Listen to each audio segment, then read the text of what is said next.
Hello everyone, मैं doctor Rupshikha Agrawal from government J Yoganandam Chhattisgarh college Raipur से। आज हम इस वीडियो में बात करने वाले हैं एंजियोस्पर्म्स में पाए जाने वाले फीमेल गैमेटोफाइट या एम्ब्रियोसैक के बारे में। यह BSc second year paper 1 unit 5 का टॉपिक है। इसके अलावा एमएससी स्टूडेंट्स के लिए एम्ब्रियोलॉजी पोर्शन के लिए भी यह उपयोगी है। आज हम जिन महत्वपूर्ण बिंदुओं पे बात करेंगे विस्तार से वो इस तरह से हैं: introduction, position of embryo sac, development and structure of typical embryo sac, types of embryo sac and importance of embryo sac. हमें अध्ययन के दौरान जिन बिंदुओं को ध्यान में रखना है वो इस तरह से हैं कि एंजियोस्पर्म में मेगास्पोर फीमेल गैमेटोफाइट की प्रथम कोशिका होती है जो आगे चलकर ओव्यूल के न्यूसेलस रीजन में फीमेल गैमेटोफाइट अर्थात एम्ब्रियोसैक का निर्माण करती है। एंजियोस्पर्म्स में एम्ब्रियोसैक एक अतिहासित हाईली रिड्यूस्ड गैमेटोफाइट है। मेगास्पोरोजेनेसिस के बाद निर्मित एक या एक से अधिक न्यूक्लियस युक्त मेगास्पोर से एम्ब्रियोसैक या फीमेल गैमेटोफाइट की विकास की प्रक्रिया को मेगागैमेटोजेनेसिस कहते हैं। यहाँ ध्यान रखने वाली बात यह है कि मेगास्पोरोजेनेसिस अर्थात मेगास्पोर मदर सेल से मेगास्पोर का बनना मेगास्पोरोजेनेसिस है और मेगास्पोर से फीमेल गैमेटोफाइट या एम्ब्रियोसैक का बनना मेगागैमेटोजेनेसिस है। अब हमें यहाँ पे एक चित्र दिखाई दे रहा है। ये फ्लावर का एलिस है। इसके ये ऑरेंज कलर की ओवरी दिखाई दे रही है। ओवरी के अंदर ओव्यूल दिखाई दे रहे हैं। अब हम ये देखेंगे इसमें कि एम्ब्रियोसैक की फ्लावर में पोजीशन क्या होती है। तो फ्लावर के अंदर ओवरी, ओवरी के अंदर ओव्यूल। अब इस ओव्यूल का हम विस्तृत चित्र देखेंगे। देखिए ये ओव्यूल दिख रहा है। ओव्यूल का ये न्यूसेलस वाला रीजन दिखाई दे रहा है। इस न्यूसेलस वाले रीजन में हम ये देख पा रहे हैं एम्ब्रियोसैक। अब इस एम्ब्रियोसैक का हम विस्तृत चित्र देखेंगे। देखिए ये पूरा एम्ब्रियोसैक दिखाई दे रहा है। तो अब आप देखेंगे कि किस तरह से एक फ्लावर के अंदर एम्ब्रियोसैक की पोजीशन होती है। तो फ्लावर, ओवरी, ओव्यूल, ओव्यूल का विस्तृत डायग्राम, ओव्यूल के अंदर एम्ब्रियोसैक, एम्ब्रियोसैक का डिटेल डायग्राम, ये आपको स्पष्ट इन तीनों चित्रों में दिखाई दे रहा है। अब हम देखेंगे कि ये एम्ब्रियोसैक का विकास किस तरह से होता है। तो फंक्शनल मेगास्पोर जैसे जैसे वृद्धि करता है इसका साइटोप्लाज्म बहुत से छोटे छोटे वैक्यूल्स बन जाते हैं जो आपस में जुड़ के बड़ा वैक्यूल बनाते हैं। अब जो मेगास्पोर का न्यूक्लियस होता है 3 बार माइटोटिक या समसूत्री विभाजन करता है जिससे 8 न्यूक्लियस बनते हैं। और पौधों के कुछ विशिष्ट उदाहरणों को छोड़ दें तो सामान्यतः एंजियोस्पर्म प्लांट्स जो 87% एंजियोस्पर्म प्लांट्स में पौधों में भ्रूण कोश तरुण अवस्था में 8 केंद्रकों वाला तथा 7 कोश की अवस्था वाला होता है, जो परिपक्व अवस्था में 7 केंद्रकों और 7 कोश की अवस्था वाला हो जाता है। अब हम देखेंगे एम्ब्रियोसैक की संरचना विस्तार से।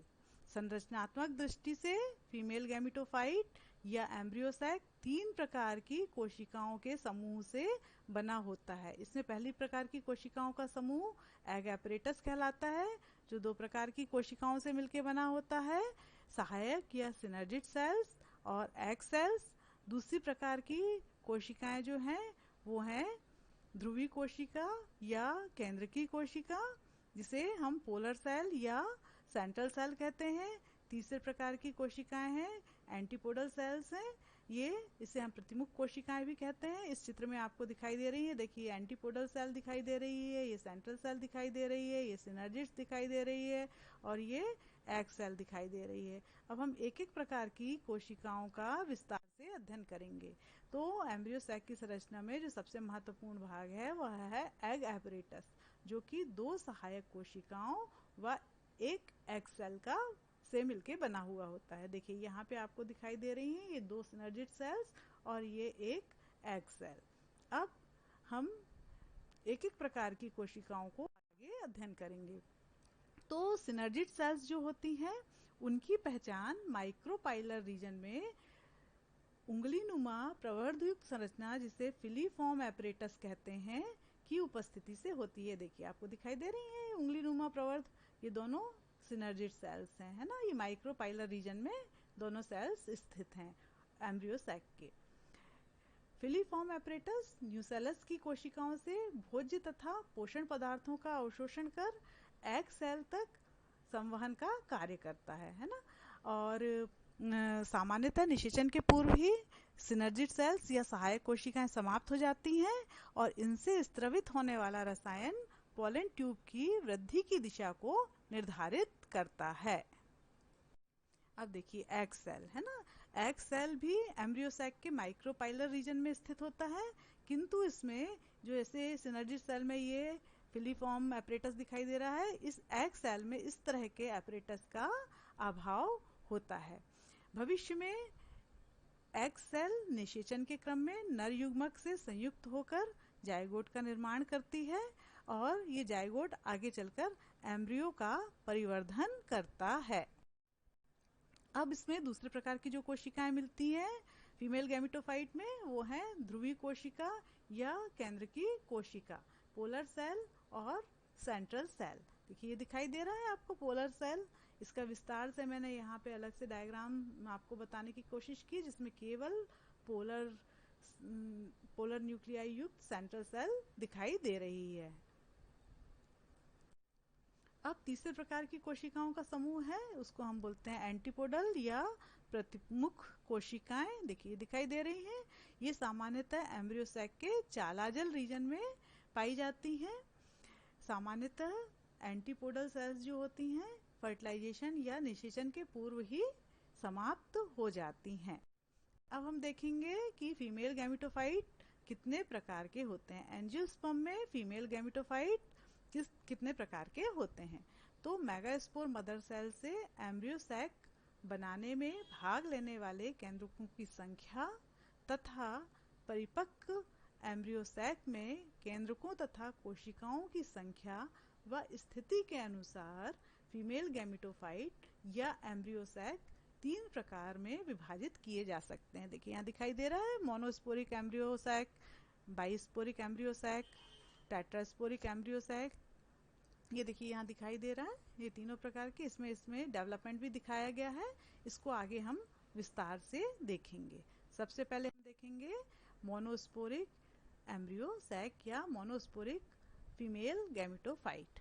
मेगास्पोर मदर सेल से जब मेगास्पोरोजेनेसिस की क्रिया होती है, जिससे 4 मेगास्पोर बनते हैं, इनमें से केवल एक ही मेगास्पोर जो रहता है वो फंक्शनल होता है और बाकी के 3 डिजेनरेट हो जाते हैं। एक फंक्शनल मेगास्पोर जो होता है वो फीमेल गैमेटोफाइट या एम्ब्रियो सैक का निर्माण करता है। तो इस तरह के एम्ब्रियो सैक या फीमेल गैमेटोफाइट को हम मोनोस्पोरिक एम्ब्रियो सैक कहते हैं। देखिए दिखाई दे रहा है ना, मेगास्पोरोजेनेसिस की क्रिया इसमें दिखाई दे रही है। ये मेगास्पोर मदर सेल है, इसमें फर्स्ट मियोसिस या अर्धसूत्री विभाजन हुआ जिससे 2 कोशिकाएं बनी। ये 2 कोशिकाओं में सेकेंड मियोसिस या सेकेंड अर्धसूत्री विभाजन हुआ जिससे 4 कोशिकाएं बनी। इनमें से 3 कोशिकाएं जो हैं वो डिजेनरेट हो गई और जो केवल एक कोशिका है ये फंक्शनल मेगास्पोर है। इसी से आगे चलकर फीमेल गैमेटोफाइट का निर्माण होगा। अब आप देखेंगे कि लगभग 80% एंजियोस्पर्मिक प्लांट्स हैं, उनमें मोनोस्पोरिक टाइप का ही फीमेल गैमेटोफाइट पाया जाता है।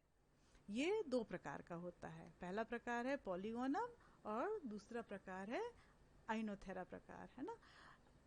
पॉलीगोनम टाइप का जो एम्ब्रियो सैक होता है ये चालाजल एंड वाले मेगास्पोर से विकसित होता है। शुरू में यह 8 न्यूक्लिएटेड होता है और परिपक्व अवस्था में 7 न्यूक्लिएटेड हो जाता है। जबकि आइनोथेरा प्रकार का एम्ब्रियो सैक जो होता है ये एम्ब्रियो सैक जो रहता है माइक्रोपाइलर एंड वाले मेगास्पोर से विकसित होता है और 4 न्यूक्लिएटेड होता है। अब हम देखेंगे कि पॉलीगोनम टाइप के एम्ब्रियो सैक का विकास किस तरह से होता है। यह सबसे टिपिकल टाइप का जो एम्ब्रियो सैक है होता है। तो एम्ब्रियो सैक में आपने से पहले पीछे भी देखा था, ये मेगास्पोर मदर सेल है। इसमें मेगास्पोरोजेनेसिस की क्रिया के पश्चात 3 मेगास्पोर डिजेनरेट हो गए। एक जो मेगास्पोर है जो कि चालाजल एंड का है, ये फंक्शनल है। इसमें आगे समसूत्री विभाजन की क्रिया होगी। ये फंक्शनल मेगास्पोर ही क्या होता है, फीमेल गैमेटोफाइट की पहली कोशिका होती है। इसमें प्रथम समसूत्री विभाजन के द्वारा दो न्यूक्लियस बनते हैं जो दोनों पोल्स में अरेंज हो जाते हैं। इसके बाद आगे फिर एक समसूत्री विभाजन होता है जिससे प्रत्येक पोल में दो दो अर्थात 4 न्यूक्लियस बन जाते हैं। तीसरे समसूत्री विभाजन के द्वारा प्रत्येक पोल में 4 न्यूक्लियस बन जाते हैं। इनमें से 3 न्यूक्लियस जो रहते हैं चालाजल एंड वाले, ये एंटीपोडल सेल बनाते हैं, और 3 न्यूक्लियस जो रहते हैं माइक्रोपाइलर एंड वाले, ये एगापरेटस बनाते हैं। रिमेनिंग दोनों पोल्स के एक एक न्यूक्लियस मध्य में आकर सेकेंडरी न्यूक्लियस बनाते हैं, या जिसे हम कहते हैं पोलर सेल बनाते हैं। इस तरह हम देखते हैं कि पॉलीगोनम टाइप का जो एम्ब्रियो सैक है अंततः 7 केंद्र की तथा 7 कोश की अवस्था वाला एम्ब्रियो सैक होता है, जिसमें कि 6 कोशिकाएं जो होती हैं वो हैप्लॉइड होती हैं, और केवल एक केंद्रीय कोशिका जो रहती है वो द्विगुणित या डिप्लॉइड केंद्रक युक्त होती है। अब मोनोस्पोरिक एम्ब्रियो सैक का दूसरा प्रकार है आइनोथेरा प्रकार।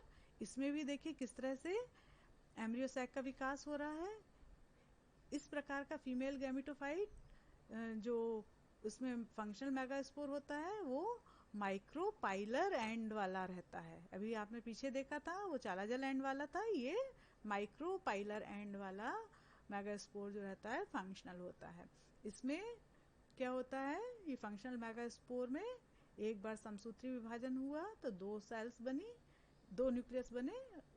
अब ये 2 न्यूक्लियस में अगला समसूत्री विभाजन हुआ तो 4 न्यूक्लियस बने। इनमें से 3 न्यूक्लियस जो रहते हैं एगापरेटस को बनाते हैं, और चौथा न्यूक्लियस मध्य में आकर सेंट्रल सेल का निर्माण करता है। अब दूसरे प्रकार का एम्ब्रियो सैक है जो है बाइस्पोरिक टाइप ऑफ एम्ब्रियो सैक या फीमेल गैमेटोफाइट। इस प्रकार के एम्ब्रियो सैक के विकास में 2 मेगास्पोर न्यूक्लियाई भाग लेते हैं। इस कारण इसे हम बाइस्पोरिक एम्ब्रियो सैक या फीमेल गैमेटोफाइट कहते हैं। इस प्रकार के एम्ब्रियो सैक में मेगास्पोर मदर सेल के डिप्लॉइड न्यूक्लियस के प्रथम अर्धसूत्री विभाजन के पश्चात 2 कोशिकाओं का निर्माण होता है। ये देखिए यहाँ दिखाई दे रही है 2 कोशिकाओं का निर्माण होता है। इसे हम डायट सेल बोलते हैं, है ना। इसमें से इस डायट सेल में से एक क्या होती है, डिजेनरेट हो जाती है, और जो दूसरी सेल रहती है इसमें इसके न्यूक्लियस में विभाजन होता है। तो कैरियोकाइनेसिस की क्रिया तो होती है लेकिन साइटोकाइनेसिस नहीं होती है। इस तरह से जो ये फंक्शनल मेगास्पोर होता है ये बाई न्यूक्लिएटेड होता है ना। इस तरह से ये बाई न्यूक्लिएटेड फंक्शनल मेगास्पोर से एम्ब्रियो सैक या फीमेल गैमेटोफाइट के विकास की क्रिया को हम विकास होता है, इसलिए हम इसे बाइस्पोरिक टाइप का एम्ब्रियो सैक कहते हैं। इस प्रकार के न्यूक्लियस में जो होता, इस प्रकार के मेगास्पोर में या डायड में न्यूक्लियस 2 बार समसूत्री विभाजन के द्वारा 8 न्यूक्लियस बनाता है, और ये 8 न्यूक्लियस संरचनात्मक रूप से पॉलीगोनम टाइप के एम्ब्रियो सैक की तरह व्यवस्थित होते हैं। इसको हम देखेंगे अगले चित्र में। देखिए इसके प्रकार जो हैं वो 2 हैं। 2 प्रकार का होता है बाइस्पोरिक एम्ब्रियो सैक, एक होता है इलियम टाइप और दूसरा होता है एंडीमियन टाइप। जब फंक्शनल मेगास्पोर जो रहता है, फंक्शनल मेगास्पोर डायट जो रहता है वो चालाजल एंड से विकसित होता है तो उसे एलियम टाइप कहते हैं, और जो फंक्शनल मेगास्पोर डायट जो रहता है यदि माइक्रोपाइलर एंड से विकसित होता है तो उसे हम एंडीमियन टाइप का एम्ब्रियो सैक कहते हैं। देखिए इसके विकास को दिखाया गया है, इसमें दिखाई दे रहा है ये चालाजल एंड है, ये माइक्रोपाइलर एंड है, ये 2 कोशिकाएं हैं, ये मेगास्पोरोजेनेसिस की क्रिया हो रही है। डायड में से एक सेल जो है माइक्रोपाइलर एंड की डिजेनरेट हो गई है। ये डायट सेल दिखाई दे रही है, अभी मियोसिस के द्वारा जो इसमें दो न्यूक्लियस बने जिनमें कि कैरियोकाइनेसिस की क्रिया हुई, लेकिन साइटोकाइनेसिस की क्रिया नहीं हुई, इसलिए कोई वॉल का फॉर्मेशन नहीं हुआ। ये दो मेगास्पोर न्यूक्लियाई आगे चलकर फीमेल गैमेटोफाइट का निर्माण कर रहे हैं, इसीलिए इसे हम बाइस्पोरिक फीमेल गैमेटोफाइट कह रहे हैं। देखिए अब इसमें क्या होगा, समसूत्री विभाजन होंगे प्रथम समसूत्री विभाजन से, और द्वितीय समसूत्री विभाजन के पश्चात ये 4 न्यूक्लियस बनाते हैं दोनों पोल में, जिनमें से 3 जो रहते हैं एगापरेटस, 3 एंटीपोडल सेल, और 2 जो हैं वो पोलर न्यूक्लियाई या सेंट्रल सेल के बीच में स्थित रहते हैं। चूंकि देखिए अब दूसरा है ये प्रकार एंडीमियन टाइप, इसमें आप देख पा रहे हैं कि जो फंक्शनल मेगास्पोर है वो माइक्रोपाइलर एंड का है ना। इसका जो मेगास्पोर न्यूक्लियाई है इसमें भी सेकेंड मियोसिस या सेकेंड अर्धसूत्री विभाजन के द्वारा 2 न्यूक्लियाई बने, जिनमें कोई भी वॉल का फॉर्मेशन नहीं हुआ। इस कोशिका को हम डायड सेल कहते हैं। ये डायड सेल जो है क्या होती है, फंक्शनल मेगास्पोर कहलाती है, जो कि माइक्रोपाइलर एंड वाली है। इससे आगे चलकर जो एम्ब्रियोसैक या फीमेल गैमेटोफाइट का विकास हो रहा है उसको हम एंडीमियन टाइप का एम्ब्रियोसैक कहते हैं। आप स्ट्रक्चर देख पा रहे हैं, यदि आपने ध्यान रखा होगा तो पॉलीगोनम टाइप का एम्ब्रियोसैक भी इसी तरह से बनता है, लेकिन उसमें मेगास्पोरोजेनेसिस के पश्चात बनने वाले मेगास्पोर अलग तरह के होते हैं। अब हम देखेंगे तीसरा प्रकार टेट्रास्पोरिक एम्ब्रियोसैक। कुछ एंजियोस्पर्म्स प्लांट्स में मेगास्पोर मदर सेल का डिप्लॉइड न्यूक्लियस प्रथम तथा द्वितीय अर्धसूत्री विभाजन के द्वारा 4 केंद्रक बनाता है। इस प्रकार के मेगास्पोर मदर सेल में कैरियोकाइनेसिस की क्रिया तो होती है, किंतु साइटोकाइनेसिस या वॉल फॉर्मेशन नहीं होता है, जिसके कारण चारों हैप्लॉइड न्यूक्लियस एक ही मेगास्पोर के अंदर में स्थित होते हैं। इस प्रकार 4 मेगास्पोर न्यूक्लियर युक्त मदर सेल को हम सीनो मेगास्पोर कहते हैं। देखिए 4 मेगास्पोर न्यूक्लियस युक्त मेगास्पोर है ना, 4 मेगास्पोर न्यूक्लियाई युक्त फंक्शनल मेगास्पोर को हम सीनो मेगास्पोर कहते हैं। चारों जो न्यूक्लियाई रहते हैं सीनो मेगास्पोर के चारों न्यूक्लियाई फंक्शनल होकर एम्ब्रियोसैक का निर्माण करते हैं, इसीलिए इसे हम टेट्रास्पोरिक एम्ब्रियोसैक कहते हैं। टेट्रास्पोरिक एम्ब्रियोसैक को हम आगे विभिन्न प्रकारों में विभाजित कर सकते हैं, जिसमें से सबसे पहला प्रकार है एडोक्सा प्रकार।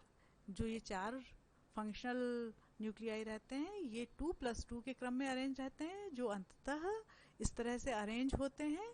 और जो एडोक्सा टाइप का टेट्रास्पोरिक फीमेल गैमेटोफाइट होता है, फाइनली ये 8 न्यूक्लिएटेड 7 सेल्ड होता है। उसकी संरचना कुछ इस प्रकार से दिखाई देती है।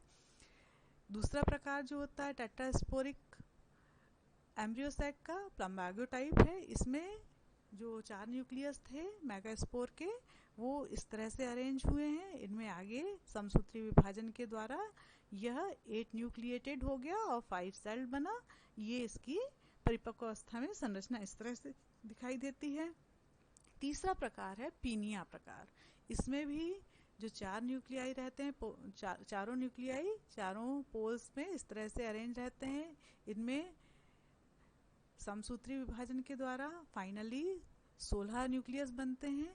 यह फाइनल स्ट्रक्चर इसका जो होता है वो 16 न्यूक्लिएटेड और 13 सेल्ड होता है। ये देखिए रचना इसमें दिखाई दे रही है आपको। अब अगला प्रकार हम देखेंगे, यह है पेपरोमिया प्रकार।